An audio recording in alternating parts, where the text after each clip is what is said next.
चलिए देखते हैं। हम लोग अपने संविधान में विधायिका क्या बता रहे थे कि जो लोकतांत्रिक व्यवस्थाएं है, डेमोक्रेटिक सिस्टम है, उसमें विधायिका, कार्यपालिका और न्यायपालिका, इन तीनों को अलग अलग रखा है। विधायिका का मतलब जो विधायन होता है, हमारे लिए कानून बनते हैं। कार्यपालिका एग्जीक्यूटिव जो हमारे लिए क्या करते हैं, काम करते हैं, शासन व्यवस्था चलाती है। और तीसरी क्या है, न्यायपालिका जुडिशरी, जो हमें क्या देती है, न्याय देती है। तो ये जो कार्यपालिका और न्यायपालिका और विधायिका है, ये किसी भी लोकतांत्रिक व्यवस्था के लिए बहुत अनिवार्य स्तंभ माने जाते हैं। ठीक। अब इसके बाद जो हमारी हम लोग कुछ बताया था कि तीनों को अलग अलग करके देखेंगे। सबसे पहले शुरुआत करते हैं हम लोग किससे, विधायिका से करते हैं, लेजिस्लेशन से करते हैं। तो जो विधायिका वाली व्यवस्था हमारी, विधायिका जो हम लोग देखते हैं, लेजिस्लेशन देखते हैं, तो इस विधायिका में यानी विधायन जो हमारे यहाँ कानून बनता है, तो कानून बनाने की जो व्यवस्था है, तो कानून बनाने में आपको बताया था कि तीन तरीके से और दो तरीके से कानून बनते हैं। एक हमारी विधायिका कौन सी होती है, केंद्रीय वाली, और दूसरी कौन सी होती है, राज्य वाली विधायिका, सेंट्रल लेजिस्लेशन और स्टेट लेजिस्लेशन। केंद्रीय विधायिका जो हमारी होती है उसको क्या बोलते हैं, संसद यानी पार्लियामेंट।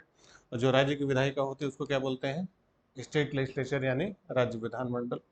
केंद्रीय विधायिका में आपको बताया तीन चीजें होते हैं, राष्ट्रपति, लोकसभा और राज्यसभा।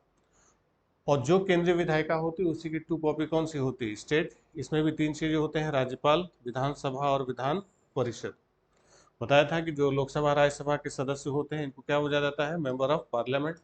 हिंदी में क्या बोलते हैं, सांसद। और जो राज्य विधायिका में विधानसभा के सदस्य होते हैं तो इसको बोलते हैं क्या, विधायक। इंग्लिश में क्या बोलते हैं, member of legislative assembly. Vidhan Parishad के सदस्यों को भी विधायक यानी एमएलए, और अरे सॉरी, इंग्लिश बोलते हैं member of legislative council MLC, और हिंदी में क्या बोलते हैं, विधायक बोलते हैं। ठीक। और बताया था कि जो केंद्रीय विधायिका होती है उसी की टू कॉपी कौन सी होती है, स्टेट होती है, थोड़े बहुत अंतर के साथ, सारी चीजें लगभग वही होती है। तो इसमें सबसे ज्यादा जरूरी समझना हमारे लिए केंद्रीय विधायिका होती है। केंद्रीय अगर समझ गए तो राज्य बस उसी की कॉपी होती है। ठीक है। तो इसीलिए शुरुआत हम लोग किससे करते हैं, शुरुआत हम लोग किससे करेंगे, केंद्रीय विधायिका से करेंगे, सेंट्रल लेजिस्लेशन से करते हैं। और जो हमारी केंद्रीय विधायिका है, सेंट्रल लेजिस्लेशन है, इस केंद्रीय विधायिका में हमारे आपको बताया था कौन कौन होते हैं, राष्ट्रपति, लोकसभा और राज्यसभा। इन्हीं तीनों से मिलकर बनती है हमारी केंद्रीय विधायिका यानी सेंट्रल लेजिस्लेशन, यानी जिसको हम लोग क्या बोलते हैं, संसद, संसद, पार्लियामेंट। अब ये जो हमारी संसद है, पार्लियामेंट है, इसमें ये तीनों होते हैं, कौन कौन होते हैं, राष्ट्रपति, लोकसभा और राज्यसभा। हेडिंग डाल लीजिए, पार्लियामेंट, संसद। तो जो हमारी संसद है, पार्लियामेंट है, तो पार्लियामेंट में जो लोग शामिल होते हैं, लोकसभा, राज्यसभा और राष्ट्रपति, इन्हीं तीनों लोगों से मिलकर हमारी क्या बनती है, संसद। अब ये जो संसद है हमारी, पार्लियामेंट है, तो इस पार्लियामेंट में जो चीज़ें हम लोग रख के देखते हैं कि जो पार्लियामेंट हम लोग देखेंगे, तो इसमें सबसे पहले एक अनुच्छेद आता है, आर्टिकल 79। आर्टिकल 79, अनुच्छेद 79 आप लिखिए। आर्टिकल 79 आपको लिखने के लिए दिया था, आर्टिकल 79 अनुच्छेद 79। तो 79 आप लिखिए, क्या लिखा हुआ है 79 में, हाँ लिखिए पहले, हाँ लिख लीजिए। कंपोजिशन ऑफ पार्लियामेंट, संसद का गठन।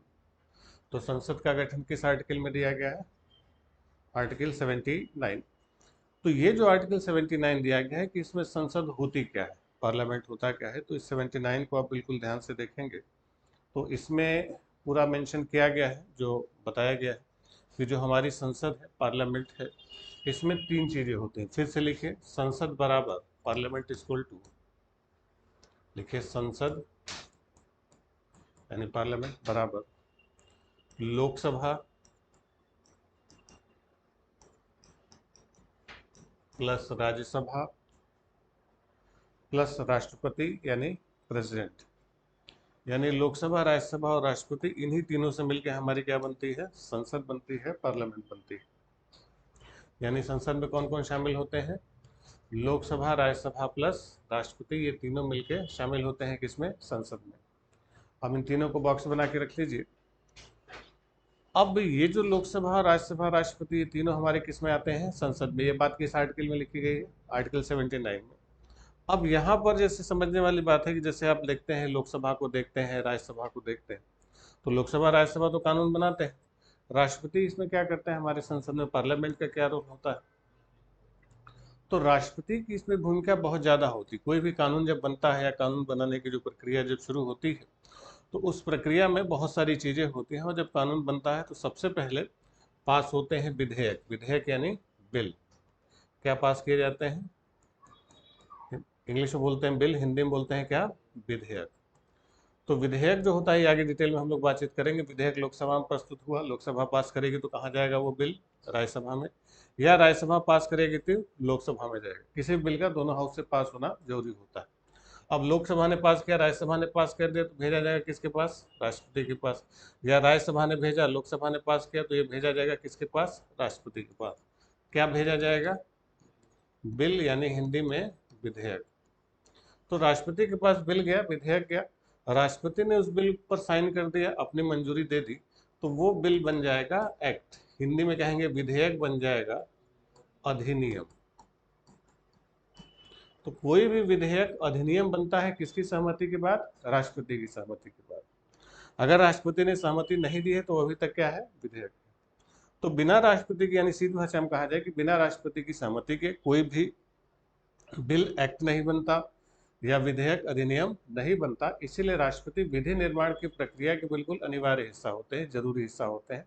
इसलिए राष्ट्रपति को भी संसद का अंग माना जाता है। ठीक है, तो राष्ट्रपति को संसद का अंग क्यों मानते हैं, क्योंकि बिना राष्ट्रपति परमिशन के कोई भी बिल एक्ट नहीं बन सकता। समझ गए। तो अगर कहीं भी लिखा हुआ है बिल यानी विधेयक, जैसे आपने सुना होगा पहले आता था महिला आरक्षण विधेयक या कृषि बिल, खाद्य सुरक्षा विधेयक। तो विधेयक है मतलब वो कहीं अटका हुआ है, यहाँ भी हो सकता है, यहाँ भी हो सकता है, यहाँ भी हो सकता है। और जहाँ कहीं लिखा है एक्ट यानी अधिनियम, मतलब उसको राष्ट्रपति ने क्या कर दिया है, मंजूरी दे दी। आपको पता है सूचना का अधिकार अधिनियम, right to information act, right to education act, शिक्षा का अधिकार अधिनियम। तो अधिनियम का मतलब राष्ट्रपति ने क्या किया है, मंजूरी दे दी। ठीक है, लिख लीजिए, कोई भी विधेयक राष्ट्रपति की सहमति के बिना अधिनियम नहीं बन सकता। Any bill could not become act without the approval of president. कोई भी विधेयक राष्ट्रपति की अनुमति के बिना अधिनियम नहीं बन सकता। इसलिए राष्ट्रपति विधि निर्माण की प्रक्रिया के आवश्यक अंग होते हैं। That's why president is the compulsory organ of law making procedure. इसीलिए राष्ट्रपति विधि निर्माण की प्रक्रिया के बिल्कुल आवश्यक अंग होते हैं। प्रेसिडेंट इज द राष्ट्रपति विधि निर्माण की प्रक्रिया के आवश्यक अंग होते हैं। ठीक है, क्लियर हो गया। तो राष्ट्रपति विधि निर्माण की प्रक्रिया के लिए जरूरी क्यों होते हैं, क्योंकि बिना राष्ट्रपति की परमिशन के कोई भी बिल एक्ट नहीं बनेगा। समझ गए। तो यहां पर राष्ट्रपति एक अंग के रूप में काम करते हैं, किसके, हमारी विधायिका के एक अंग के रूप में होता है। ठीक है, तो इसलिए जब हम विधायिका पढ़ते हैं तो उसमें राष्ट्रपति को भी पढ़ना होगा। तो अब इसमें हमें संसद पढ़ना है, तो उसमें सबसे पहले किसको देखेंगे, राष्ट्रपति को। राष्ट्रपति के बाद फिर राज्यसभा, राज्यसभा के बाद फिर लोकसभा। जब तीनों एक साथ हो जाएंगे फिर तीनों एक साथ कैसे काम करेंगे, तब इसकी कार्रवाई आप समझ पाएंगे। अभी कार्रवाई अगर समझा दें तो आपके लिए बहुत कॉम्प्लिकेटेड होगा। तो पहले तीनों को हम लोग क्या करेंगे, अलग अलग समझेंगे। जब तीनों अलग अलग समझ जाएंगे फिर तीनों एक साथ कैसे काम करते हैं इस पर हम लोग बातचीत करेंगे। तो शुरुआत किससे करेंगे, राष्ट्रपति से। हेडिंग डाल लीजिए प्रेसिडेंट, राष्ट्रपति।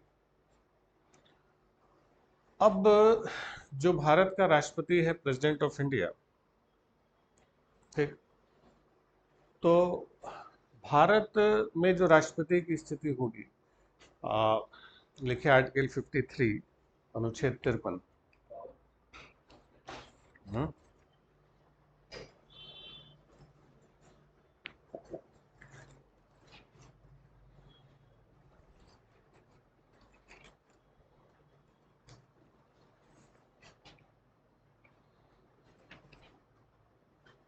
Sorry, article 52, 52। तो 52 में क्या कहा गया है, भारत का एक राष्ट्रपति होगा। तो भारत का एक राष्ट्रपति होगा, ये किस आर्टिकल में कहा गया है, आर्टिकल 52 में कहा गया है, अनुच्छेद 52 में कहा गया है। क्लियर। लो भाई। तो आर्टिकल 52 में क्या कहा गया, भारत का एक क्या होगा, राष्ट्रपति होगा। ठीक, अब भारत का एक राष्ट्रपति होगा, ये इसमें लिखा हुआ है बिल्कुल क्लियर कट। किस आर्टिकल में लिखा हुआ है, 52 में लिखा हुआ है। तो राष्ट्रपति होता क्या है, राष्ट्रपति ध्यान रखेंगे कि भारत का जो राष्ट्रपति होता है वो एक तरीके से समझ लीजिए कि राष्ट्रपति की स्थिति वैसे ही होती है जैसे ब्रिटेन में राजा या रानी की होती है। ब्रिटेन में राजा या रानी की स्थिति का मतलब है कि वहाँ पर देखते हैं राजशाही भी चलती है, पार्लियामेंट्री डेमोक्रेसी सबसे पहले ब्रिटेन में आई थी। तो वहाँ पर जो ट्यूडर वंश का शासन है, राजा या रानी, अभी तो फिलहाल राजा है, इसके पहले रानी थे, तो वो अध्यक्ष होते हैं, मुख्य रूप से मालिक होते हैं। संसद सारा काम करती है, उनसे मंजूरी दिलवा के काम करते हैं। तो ये व्यवस्था ब्रिटेन से ली गई थी, और वहाँ पर जो स्थिति होती है राजा रानी की, वहीं पर भारत में किसकी स्थिति होती है, राष्ट्रपति की स्थिति होती है। ठीक, अब इसमें जैसे आपको एक चीज़ और समझना होगा, इस राष्ट्रपति की स्थिति को समझने से पहले एक दो चीज़ें और आपको समझनी होगी। ठीक, जैसे कि देखिए कि वैश्विक स्तर पर जो डेमोक्रेटिक सिस्टम होती है, लोकतांत्रिक शासन प्रणाली होती है, वो दो तरीके की, दो या मोटा मोटी तीन तरीके की होती है। एक होती है संसदीय सरकार, लोकतांत्रिक शासन प्रणाली, डेमोक्रेटिक सिस्टम।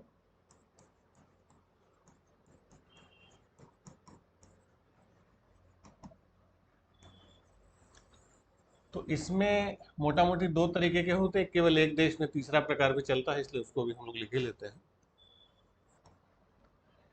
एक सिस्टम होता है जिसको कहा जाता है presidential form of government. Presidential form of government को हिंदी में बोलते हैं अध्यक्षात्मक सरकार, लिख लीजिए, अध्यक्षात्मक सरकार।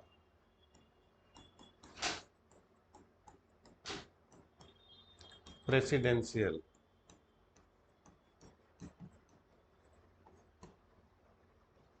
Form of government.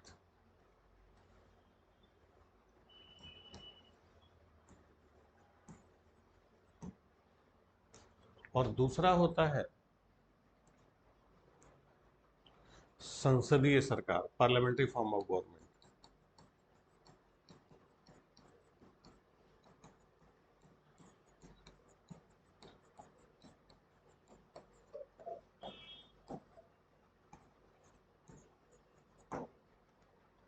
अध्यक्षात्मक सरकार और संसदीय सरकार।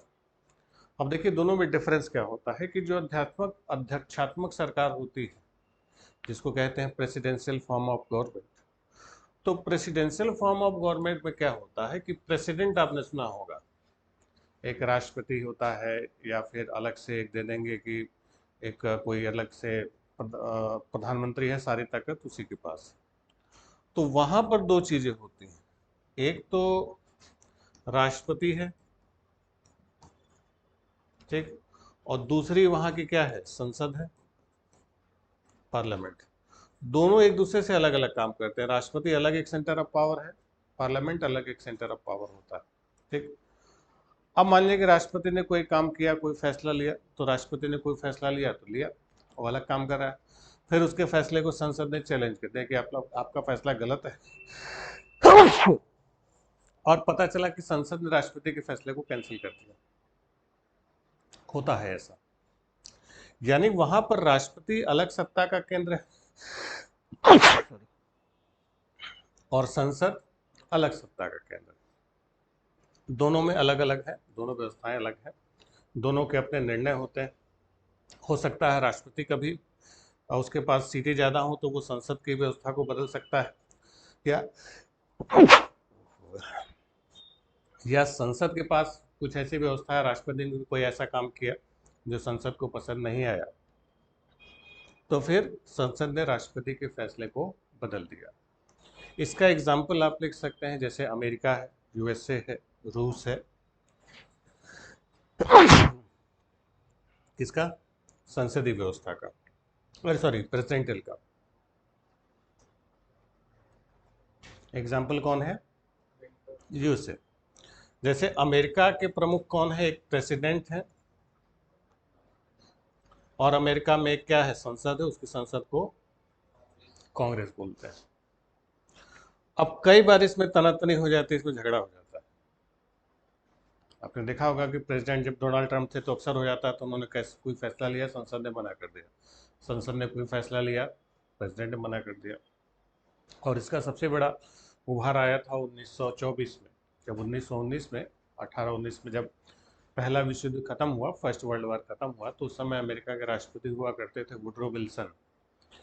तो वुडरो विल्सन ने क्या किया कि पेरिस का एक शांति सम्मेलन बुलाया गया। दुखी थे कि भाई इतने सारी बड़ी बड़ी लड़ाइयाँ हो रही हैं, तो विश्व जनमत को एक मत होकर इन बड़ी बड़ी लड़ाइयों को रोकने के लिए एक मजबूत अंतर्राष्ट्रीय संगठन की स्थापना करनी चाहिए। तो वही वुडरो विल्सन की पहल पर एक संस्था बनी, लीग ऑफ नेशंस, एक अंतर्राष्ट्रीय, जैसे यूएनओ है, पहले लीग ऑफ नेशन बनी 1919 में। तो जब लीग ऑफ नेशन बन गई, फिर जब अमेरिका की संसद में प्रस्ताव लाया गया कि अमेरिका को लीग ऑफ नेशन में शामिल होना चाहिए या नहीं होना चाहिए, तो अमेरिका की पार्लियामेंट ने डिनाई कर दिया कि नहीं, अमेरिका लीग ऑफ नेशन में शामिल नहीं होगा। क्यों नहीं होगा? क्योंकि वहाँ की पार्लियामेंट का मानना था कि अमेरिका को यूरोप के झगड़ों में नहीं पड़ना चाहिए। यूरोप में हमेशा झगड़ा होता था, अब टांग को अड़ती थी किसकी, अमेरिका का नुकसान होता था, तो वहाँ की संसद ने मना कर दिया और पार्लियामेंट ने राष्ट्रपति के फैसले को पलट के रख दिया। समझ गए? तो उन्होंने कहा कि हमें संसद में, हमें कोई लीग ऑफ नेशन में आप बनाइए संस्था, लेकिन अमेरिका उसका सदस्य नहीं होगा। खत्म हो गया मामला। यानी दोनों में टकराव की स्थिति। क्लियर?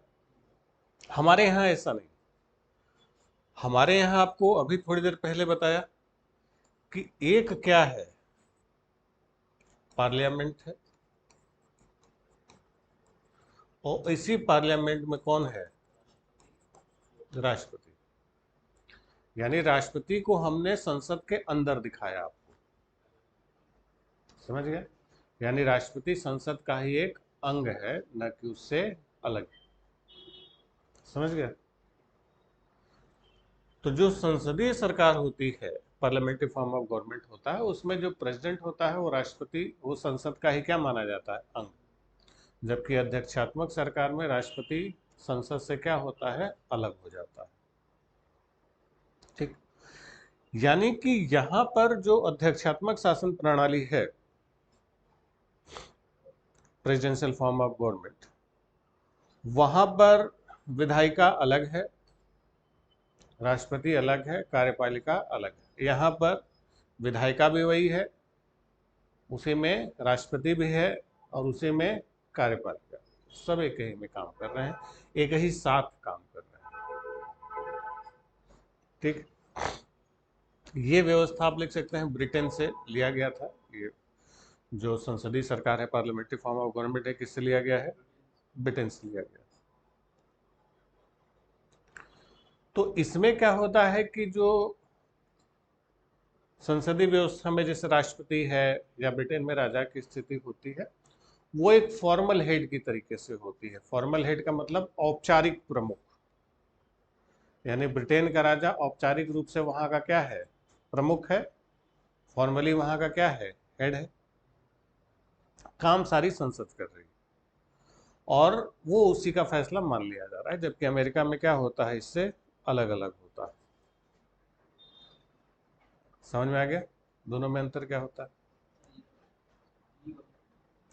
अध्यक्षात्मक का मतलब संसद अलग है और राष्ट्रपति अलग है। राष्ट्रपति की अपनी शक्तियां दी गई हैं, वो उसमें काम कर रहा है, संसद की अलग शक्तियां दी गई हैं, उसमें काम कर रहा है। राष्ट्रपति संसद का हिस्सा नहीं। हो सकता है राष्ट्रपति के फैसले को संसद चैलेंज कर दे और बदल दे, और संसद के फैसले को राष्ट्रपति चैलेंज कर दे, राष्ट्रपति बदल दे। और हमारे यहाँ क्या है, राष्ट्रपति ने कह दिया मतलब सबने कह दिया, या संसद ने कह दिया तो राष्ट्रपति भी उसी में तो है। अभी थोड़ी देर पहले बताया कि राष्ट्रपति क्या है, संसद का एक अंग है, ऑर्गन। वहां पर अंग नहीं है, वहां पर दोनों एक दूसरे से क्या है, सेपरेट है, बिल्कुल अलग अलग है। ठीक है? क्लियर हुआ?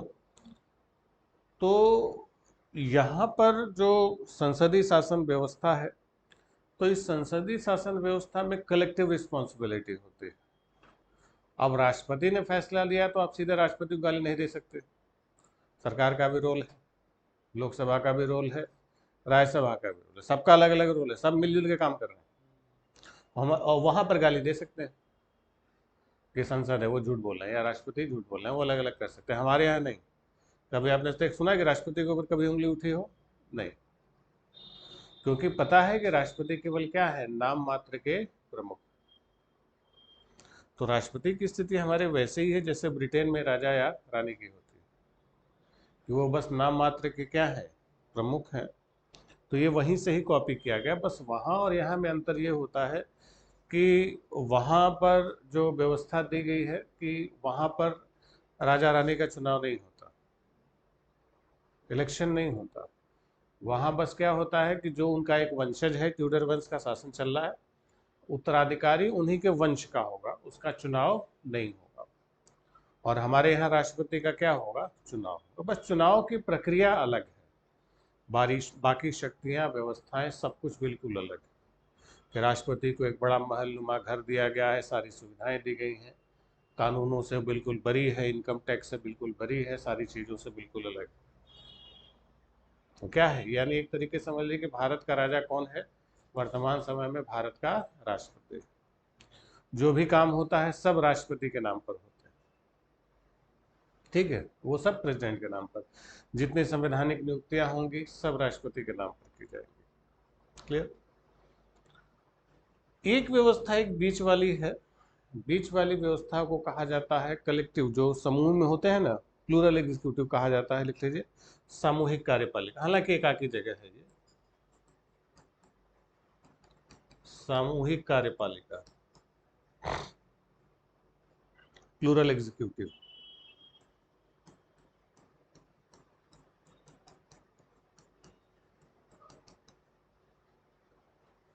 सामूहिक कार्यपालिका का मतलब क्या होता है, समूह में।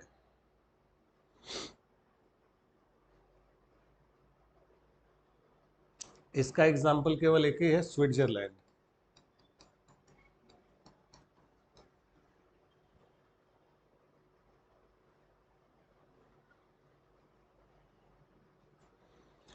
तो इसमें क्या होता है कि चुनाव एक ही बार हो जाएगा, 7 सदस्य चुन लिए जाएंगे, इन्हीं को बारी बारी से शासन में हिस्सा दिया जाएगा और वही लोग काम करेंगे। यानी कोई एक आदमी शासन नहीं कर रहा है, एक साथ 7 लोग शासन कर रहे हैं।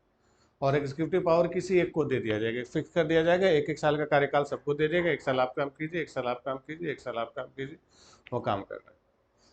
गड़बड़ी होगा तो सब मिलके गाली सुनेंगे, एक आदमी नहीं गाली सुनेगा। समझ गए? तो वहाँ पर इकट्ठा 7 साल के लिए चुन लिया गया, एक एक साल सबको दे दिया गया, बाकी सब लोग भी काम कर रहे हैं, एक आदमी एक साल के लिए हेड है, बाकी 6 उसके साथ काम कर रहे हैं। फिर अगले साल दूसरा हेड बन गया, प्रधानमंत्री बन गया, बाकी 7 उसके साथ काम कर रहे हैं, फिर अगला। तो वो उस तरीके से चलता है, शिफ्ट होता रहता है। तो उसको क्या बोलते हैं, समूह में ये लोग काम करते हैं, सामूहिक कार्यपालिका होती है। ये छोटे देशों के लिए हो सकता है, क्योंकि छोटा देश है तो आराम से अदला बदली होती रहे, पता नहीं चलेगा। यहाँ पर बड़ा देश है, एक बार सत्ता बदली तो बहुत कुछ चेंज हो जाता है। क्लियर हो गया? तो ये जो सामूहिक कार्यपालिका का जो कॉन्सेप्ट है, अब जैसे अमेरिका है, अमेरिका में कॉन्सेप्ट है कि एक आदमी 2 बार से अधिक राष्ट्रपति नहीं हो सकता। हमारे यहाँ इसकी कोई लिमिट नहीं रखी गई है, क्योंकि अमेरिका में पहले होता था, पहले इसी लिमिट नहीं था। अमेरिका में ज़्यादा संशोधन नहीं हुए, 3-4 ही बार संशोधन हुआ है वहाँ के संविधान में। हमारे यहाँ तो बहुत सारा संशोधन हो चुका, 106 हो चुका। तो वहाँ पर पहले एक राष्ट्रपति हुआ करते थे, रूजवेल्ट। तो रूजवेल्ट जो थे वो 30 के दशक में राष्ट्रपति बने और मरते दम तक राष्ट्रपति रह गए थे। राष्ट्रपति का जो कार्यकाल होता था, शुरुआत में कुछ करते नहीं थे, एंड टाइम पर कुछ ऐसा पब्लिक को खुश करने वाला काम कर देते थे। नहीं होता है कि 80 करोड़ लोगों को दे दो राशन, या लास्ट टाइम पर वैकेंसी निकाल दो, सबको भर्ती कर दो, या कुछ नहीं, पॉपुलर टाइप का काम कर दे। फिर 3 साल बैठे, फिर चुनाव का साल आया तो फिर कुछ बढ़िया कर दिया, पब्लिक वाह वाह जय श्री राम जय श्री राम, वो सर में से वो और रोशनी निकलता हुआ दिखा देना। जनता उसी में खुश है, मजा आ रहा है, सब कुछ चमत्कार हो रहा है। ठीक। तो ये क्या, अब उसमें फोटो निकल रही है, उसमें अपना भी वीडियो बनवा लेगी, देखो हम देख रहे हैं, बड़े को बड़ा मजा आ रहा है। जबकि ये सब साइंटिफिक विज्ञान की चीज़ है।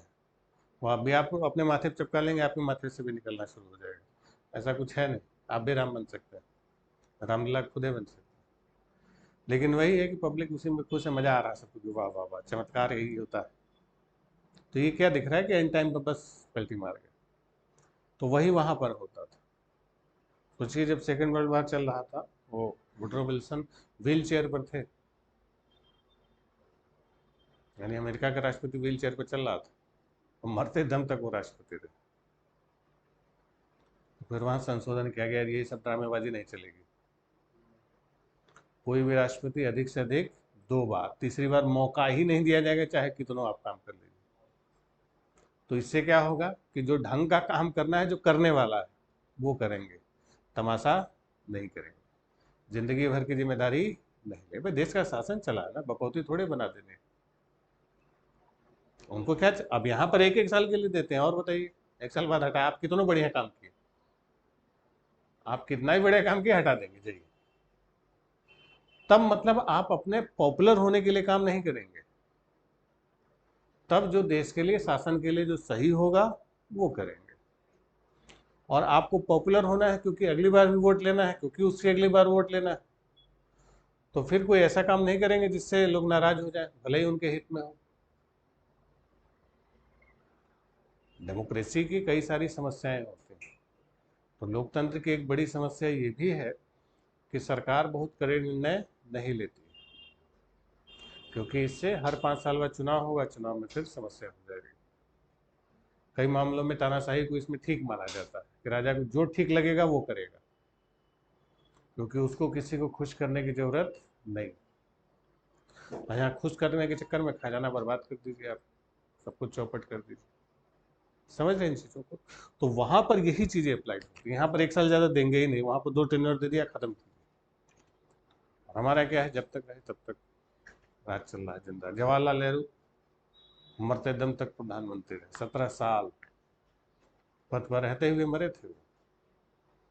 ये क्या दिखाता है कि स्वतंत्रता संग्राम में उनका जो रोल अच्छा था, नेता थे, पढ़े लिखे थे, ठीक था, लेकिन उनको भी ऐसा नहीं करना चाहिए था। 2 बार के बाद उनको कायदे से क्या हो जाना चाहिए था, हट जाना चाहिए था। हो गया, 2 बार कर लिया, अब किसी और को मौका दीजिए। इंदिरा गांधी थी, वो भी यही करना शुरू कर दिया, फिर अपने बच्चों को आगे बढ़ाना शुरू कर दिया, परिवारवाद शुरू हो गया हमारे। कायदे से एक बार 2 बार के बाद इन लीडर्स को क्या करना चाहिए, हट जाना चाहिए। जैसे मोदी जी भी अब 2 बार बने, हटिए भाई, किसी और, अमित शाह को मौका दीजिए, योगी आदित्यनाथ को बनाए, किसी को बना दीजिए, बहुत सारे नेता बैठे हैं। नहीं, अब हम ही रहेंगे। और देखिए राज्यों में तो और नरक की स्थिति है। उड़ीसा के चीफ मिनिस्टर व्हील चेयर पर चलते हैं, चलने की हालत नहीं। केरल के मुख्यमंत्री अच्युतानंदन 89 साल की उम्र में चुनाव हारे, 89 ईयर्स। अगर वो जीत जाते तो केरल का मुख्यमंत्री 94 साल का होता है।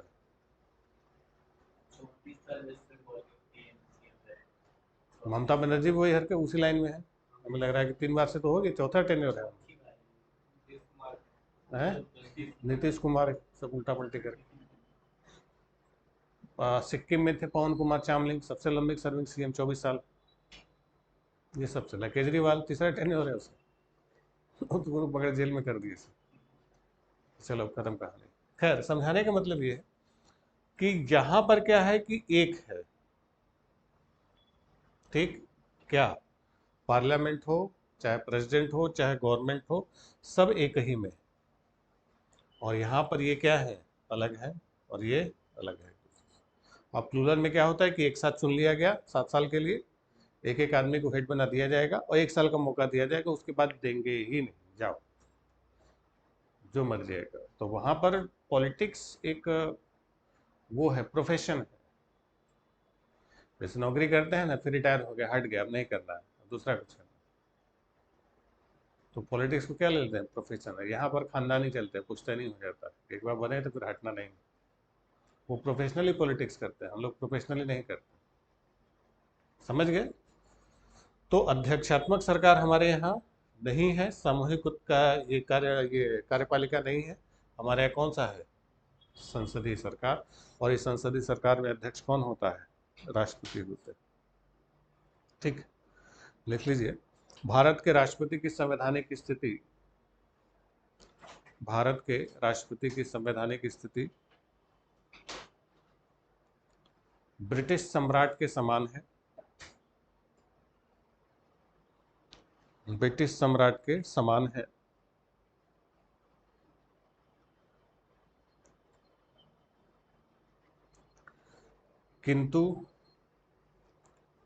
किंतु जहां ब्रिटिश सम्राट का पद वंशानुगत है, जहां ब्रिटिश सम्राट का पद वंशानुगत है, भारत के राष्ट्रपति की स्थिति ब्रिटिश सम्राट के समान है, किंतु जहां ब्रिटिश साम्राज्य का पद वंशानुगत है, हेरिडेटरी है, वहीं भारत के राष्ट्रपति का क्या होता है? चुनाव होता है।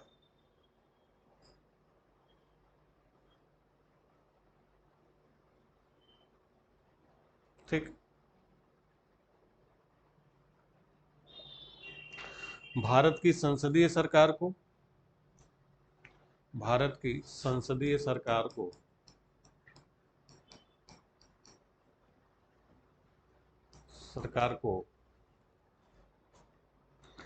कैबिनेट सरकार,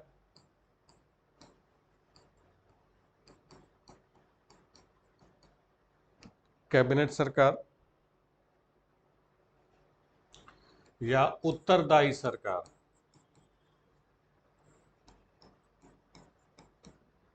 या उत्तरदायी सरकार,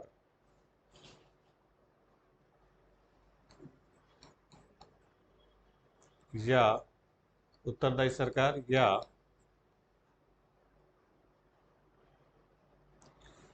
वेस्टमिंस्टर